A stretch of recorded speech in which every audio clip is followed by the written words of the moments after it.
my dream, I get the tattoo on my nose, and it was all ritual, and it was amazing. And when I woke up, I was like, holy fuck, this is dope. And I went to the shop where I was working back then, draw it on my nose, like keep on drawing it for 2 weeks. Let's see if it is what it is, and it is what it is. I think it's one of my most special face tats that I have. Yeah, it was really weird.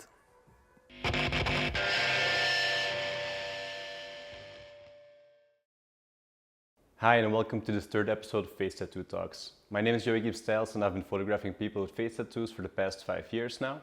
You can check out some of my work on Instagram. Feel free to give me a follow if you like what you see over there. For this third episode, I decided to interview a tattoo artist named Specker in his tattoo shop Gents Tattoo in the Netherlands. I already photographed Specker about half a year ago for my upcoming book, and I thought it would be a good idea to also video interview him, as he has tons of interesting and funny stories to tell about his tattoos. If you like these types of videos, feel free to like and or share this video and subscribe to my channel. It would really mean a lot to me and help me out with the channel. So much for the intro. Here's the third episode of Face Tattoo Talks featuring Specker. I really hope you like it. Thanks so much for watching and see you next time. Bye bye. I'm Kevin Specker, aka Specker, Speckerlecky, Speckerleen. Today we are at my shop, Gents Tattoo in Delfgauw, between Rotterdam and Den Haag.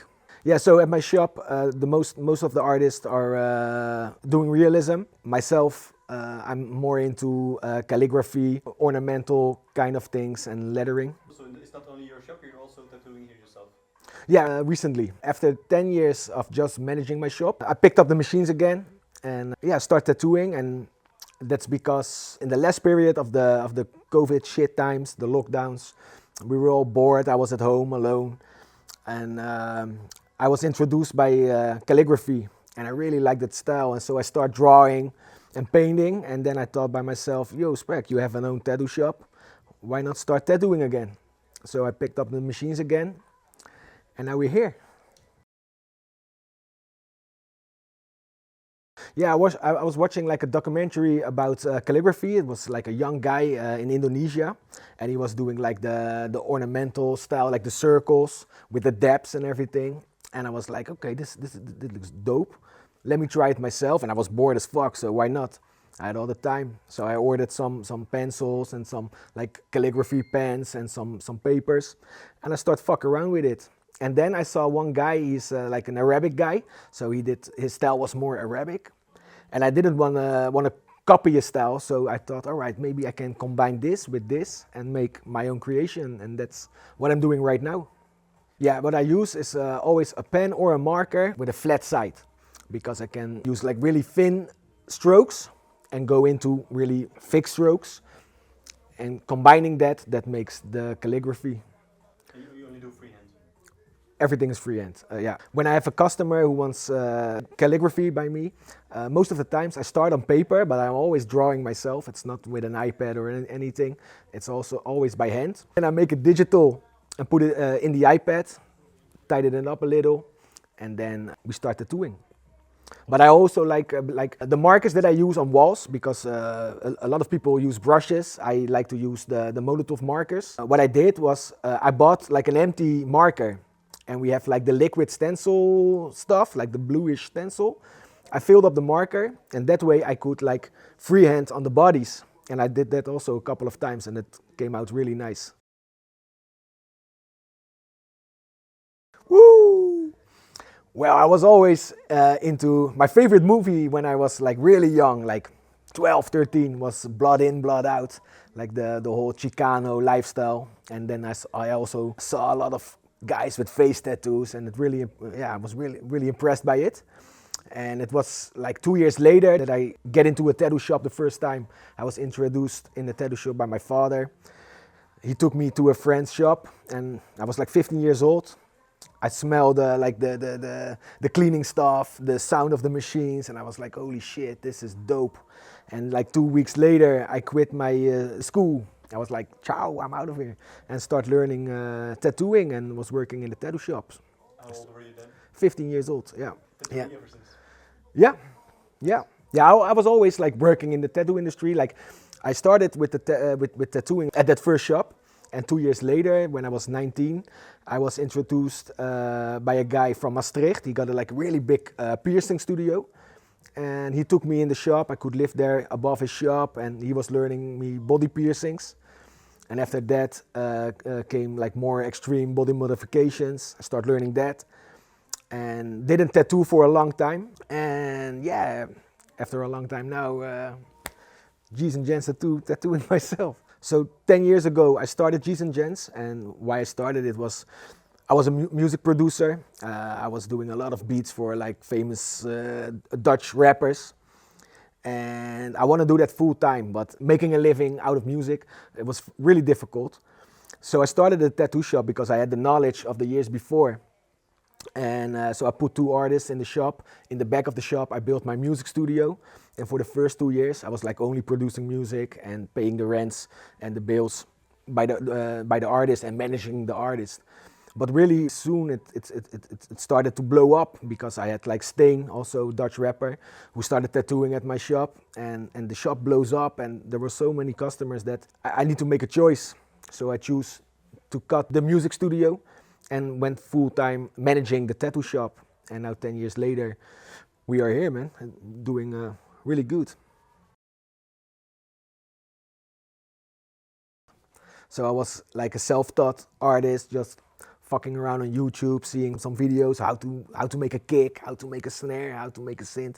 I was just fucking around, and yeah, I really loved it. So all my time went into that, and later on, like more serious engineering, audio engineering, mastering, mixing, and DJing. I think the love for music starts with DJing also. When I was like, I think 16, 17, my friend had some turntables, and he was like, yo, Spec, try it. And felt in love with it right away. Bought some turntables myself. Till this day, I'm still DJing. Not on stage anymore, but in my home. My wife and my baby are my big audience, and I like to do a set once in a while. Yeah, so after that, I was introduced to Steen. He needed a new producer for a new project, and I sent him some beats, and it clicked it right away. So we started making the album Baby, and we did a big tour. And yeah, I did this for like more than 7 years. Yeah, and it was amazing, of course. But I'm getting old, man. I cannot handle that shit anymore. Yeah, it changed your whole perspective, man. It's crazy. What everybody's telling you, yeah, you're gonna be a different man, and then I was like, always like, yeah. But it did. Like in one day, totally different man. The things that are important for you, like the bullshit things, they aren't that important anymore. The only thing that is important is the care of your baby, and yeah, it's a beautiful thing. I was really looking forward to it, but I didn't expect that I would like it this much. That yeah, man, natural born father.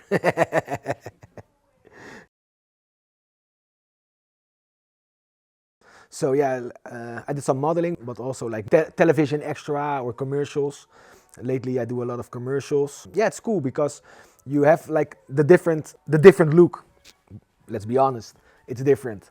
And some people are always complaining, yeah, I get no opportunities because I look like this.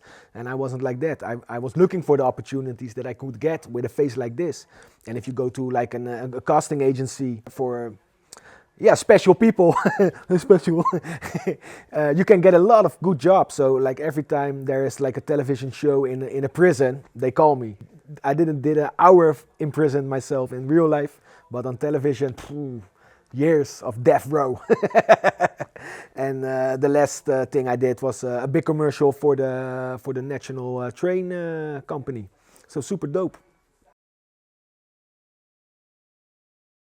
I was like, I think 19, something like that, and I was quite young, and I had a dream about that I was like with the Maoris. All the Maoris have like the full moco, but because I was really young, I could get only one side of my nose. So they put it in my dream. I get the tattoo on my nose, and it was all ritual, and it was amazing. And when I woke up, I was like, holy fuck, this is dope. And I went to the shop where I was working back then, draw it on my nose, like keep on drawing it for 2 weeks. Let's see if it is what it is, and it is what it is. I think it's one of my most special face tats that I have. Yeah, it was really weird. The lettering on the sides of my cheeks, the G and Gent. I had this lettering before I started G's and Gents. I was always like daydreaming about having my own studio, and not even a studio. In my dreams, it was a place where we can have tattoos, get haircuts, smoke cigars, like a gentleman's club, and not like with prostitutes and shit, but where a guy can be a guy. And shortly after, the plan came to start a tattoo shop, and I needed a name for the tattoo shop. And I was like, yeah, man, G's and Gents. I already had it, so we went for it, and that's how G's and Gents. Precies. The ornamentals, like the big black ornamentals on my face, you cannot miss those. They're done by Roas. Really nice guy. Drey Krause introduced me to Roas. Roas came for a gas spot, and I really was amazed by his work, and I want to do something special, and I was also like hooked on getting my face fucked, so I let Roas fuck my face, and he did a really good job. I really love it. It's like really hard in the face. It took me a long time to get used to it, but I own it now. It became a part of me, and I really love it. The numerals, yeah. Let's be honest. I'm gonna be honest with you guys. It's easy like that. A lot of customers come to my shop and they always make like a great story, a big reason why they want a tattoo. With me, it was other way around. I want the tattoo, so I made up the story so that I could take the tattoo. So the numerals, it's like Roman numerals, and they stand for dogs that I had that are passed away. And so it was a really cool way to honor those dogs. But in the end, I'm honest with you guys, I just want fucking numerals in my face. And there they are. The eyelids. The eyelids, I flew to LA to let them done. Before I did them, Carlos Macias from Cryptic Tattoo was guesting at my shop in Den Haag. And a guy named Frankie was working there, and he got his eyelids by Carlos. And I was like, fuck, those are damn good. And I already had some shit on my eyelids. I had like the dead crosses. When you close your eyes, it looks like you're a dead bird.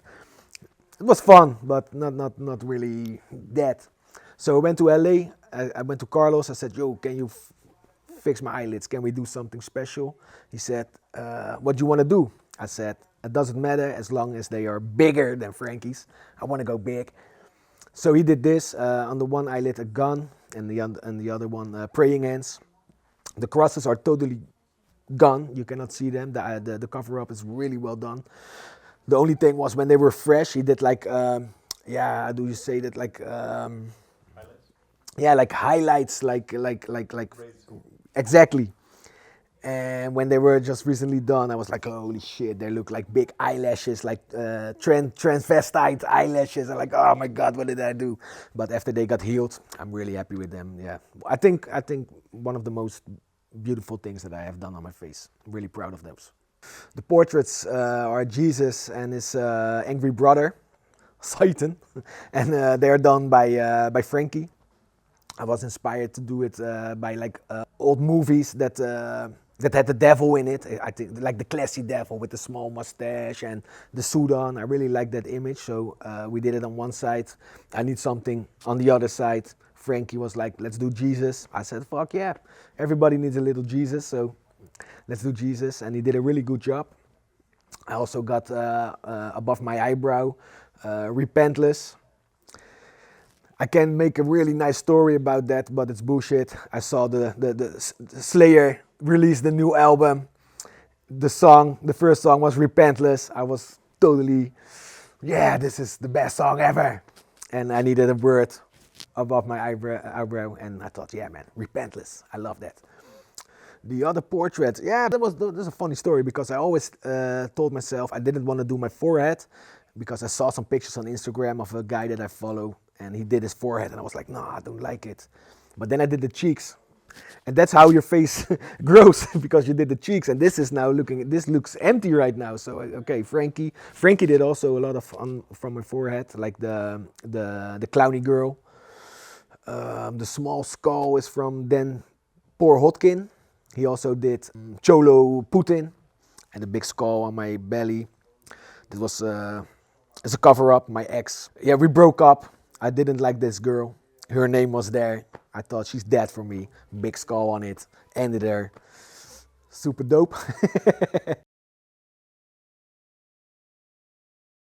Let's start on the top.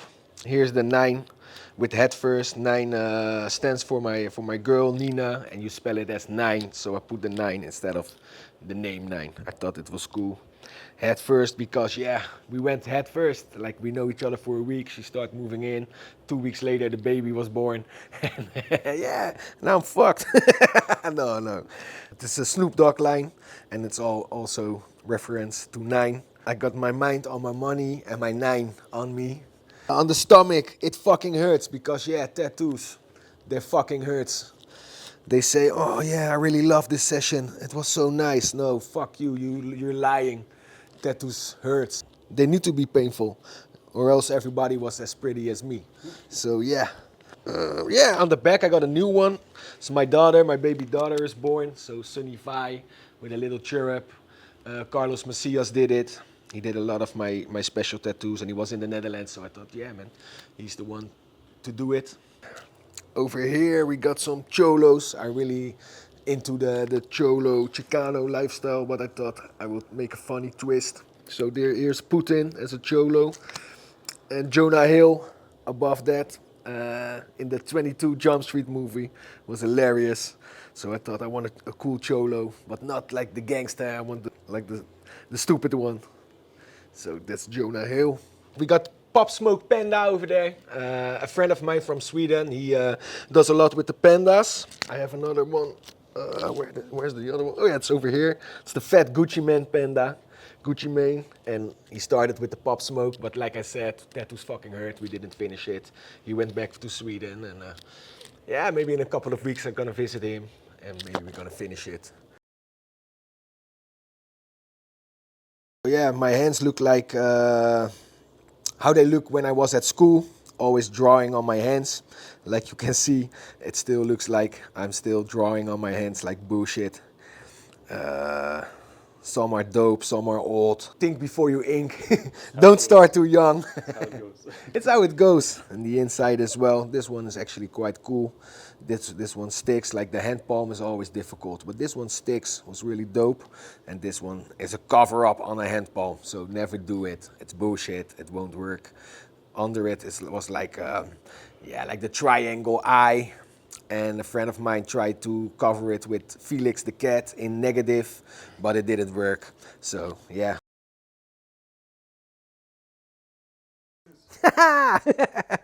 Yeah, in Dutch we call it slaghamer of sloopkogel, and that means yeah, a hard stick that you can do some damage with. Yeah, I got the buckaroos. I don't know what was it called in English. Yeah, it's a dick implants. I got like, implants? yeah, well, that sounds way nicer. I got some genital implants. Yeah, it's just like you got like the dick, and here is the sack. So over here they make like a small incision, and then over the full length you got like 8 balls. And what can I say? The girls love it. Lady loves back. And the teeth? The teeth, golden teeth, old school tattooers. They got the golden teeth. If you see like one of Dutch legends, Henk Schiffmacher, got his whole teeth. It's an inspiration. I'm a tattoo fanatic, so I need some gold teeth. If I would do it again, I don't think so. When I got a little older, I think, but yes, they are there and they will stay there, and I like them. Fuck yeah, bike riding. It also started with COVID. Like I was really against COVID. I was like, they call it in the Netherlands a wappie, but it brought me in the end a lot of good things. Calligraphy, but also bike driving. A good friend of mine got a bike driving school, and he could open up really soon in the lockdowns. And I was like bored as fuck, and I never had something with bike driving. But I was like, yeah, I'm bored. Fuck it, let me get my license. And the first time I get on a bike, I was like, holy fuck, this is super dope. And actually, before the second lesson that I get, I already had my first Harley. So I go to bike driving school on my own Harley because I thought, yeah, I want to drive every day. I cannot wait for my next lesson. I need to drive. I need to ride that shit. So, and my teacher was like all good about it. He was like, all right, we do some different plates on your bike so we can do the lessons on your own bike and shit. Super dope. When I got my license, I bought my first sports bike. Wasn't that for me? I thought, no, man, I need that Harley power. So I bought my Road King Special. Really in love with that motherfucker. We customized it. We did all the wishes that I had. We put on it different pipes, an ape hanger, big steering. Yeah, Harley Davidson, man, fucking dope. But then I did a lot of ride outs you get introduced by a lot of people that also drive bikes, and it's a big community, so you do ride outs. And I met a group of Turkish guys who go fast as fuck. So I also needed a sports bike, so I bought the H2 from Kawasaki. It's like the fastest sports bike there is.